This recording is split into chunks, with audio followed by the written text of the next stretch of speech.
जातीचा साप आहे, याला इंग्लिशमध्ये रसल वायपर म्हणतात. तर या सापाची ओळख याच्या शरीरावरती किंवा पाठीवरती असलेल्या रुद्राक्षाच्या माळेच्या मण्यांसारखी असते, जे 3 रांगेमध्ये असतात आणि बाजूला जे असते ती एकदम छोट्या छोट्या क्लाउडमध्ये असतात. आणि याचं जे तोंड आहे ते त्रिभुज आकाराचं असते आणि त्याच्या डोक्यावरती 2 पुन्हा रुद्राक्षासारखे किंवा अंडाकृती त्याला क्लॉड असतात, ज्याच्यामुळे त्याची ओळख होते.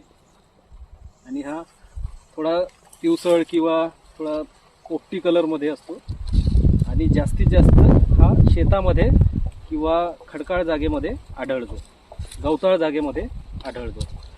आणि ह्याचा जो आवाज आहे हा कुकरच्या शिट्टीप्रमाणे असतो, जो कितीही लांब असला तरी याचा आवाज तुम्हाला लवकर ऐकायला येतो. आणि याला जर थोडासा जरी डिवसलं की हा लवकरच झपटा मारून, हे बघा इतकं लवकरच झपटा मारून तो चावण्याचा बेत करतो.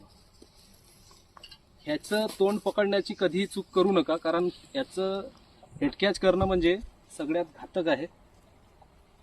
त्याच्यामुळे याचं हेड कॅच करणं हे खूप चुकीचं आहे, पण असं करू नका. बरेचसे सर्पमित्र त्यामुळेच मृत्युमुखी पडलेत. बाकी आता याला जास्त वेळ न गमावता आपण याला याच्या वन परिक्षेत्रामध्ये रिलीज करून देऊया.